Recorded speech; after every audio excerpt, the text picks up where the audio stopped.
Assalamualaikum, hello everyone. Kami dari kelompok 10 akan menampilkan tugas video.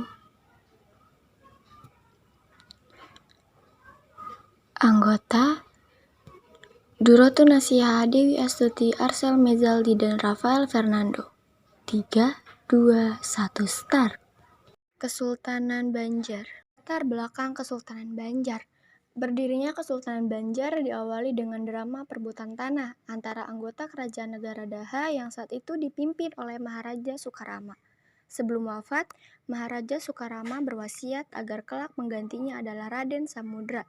Raden Samudra merupakan cucu dari perkawinan putrinya Galuh Intan Sari dan Raden Menteri Jaya. Raden Samudra kemudian memeluk Islam dan menjadi pendiri sekaligus raja pertama di kerajaan Banjar yang beragama Islam dan bergelar Sultan Suryansah.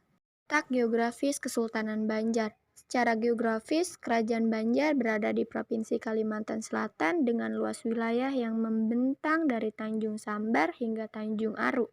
Ibu kota atau pusat pemerintahan Kesultanan Banjar terakhir berada di Kayu Tangi atau yang disebut Martapura masa kini. Nama Raja.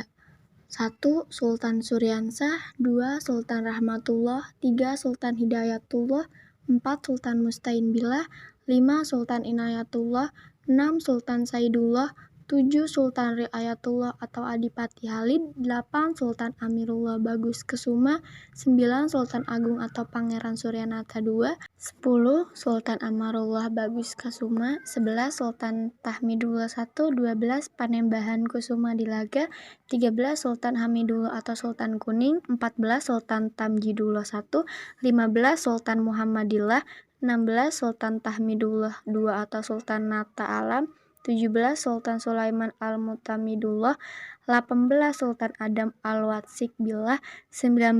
Sultan Tamjidullah II Al-Wastiku Billah, 20. Pangeran Antasari, 21. Sultan Muhammad Seman.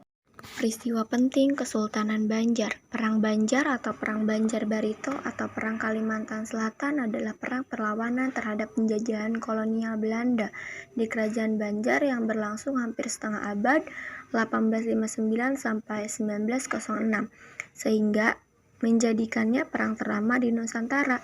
Jika dilihat coraknya, perlawanan dapat dibedakan antara perlawanan ofensif yang berlangsung dalam waktu relatif pendek 1859 sampai 1863 dan perlawanan defensif yang mengisi seluruh perjuangan selanjutnya 1863 sampai 1905. Masa kejayaan Kesultanan Banjar mulai mengalami masa kejayaan pada dekade pertama abad ke-17 dengan lada sebagai komoditas dagang.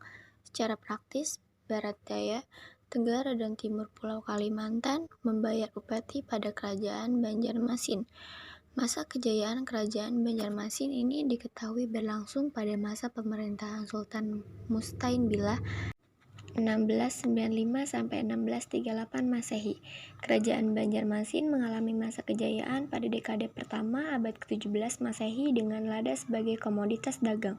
Peristiwa Kerajaan Banjar disebut juga sebagai kerajaan Islam karena agama Islam sebagai agama negara terlihat dengan jelas pada masa pemerintahan Sultan Hadam Al-Wasik Billah.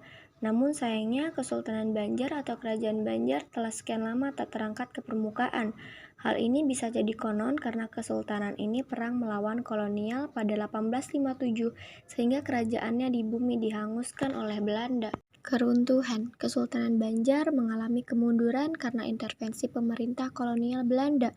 Wilayah Kesultanan Banjar yang kaya akan batu bara menjadi incaran pemerintah kolonial, apalagi batu bara menjadi komoditas strategis di masa revolusi industri.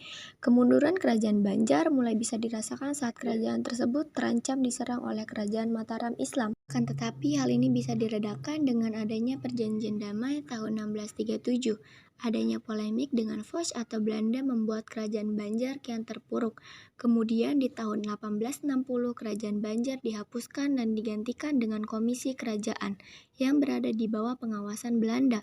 Akan tetapi Kerajaan Banjar baru benar-benar runtuh pada 24 Januari 1905. Peninggalan atau prasasti Candi Agung di Amuntai, Masjid Sultan Suryansah, Komplek Makam Sultan Suryansah, Kitab Sabilal Muhtadin, Masjid Al-Karomah, Berlian Pusaka, Makam Sultan Sulaiman, dan Makam Syekh Muhammad Arsyad Al-Banjar. Nah, gambar ini sebagai contoh peninggalan atau prasasti. Terima kasih sudah menonton dan menyimak video pembelajaran kami. Sampai jumpa lagi.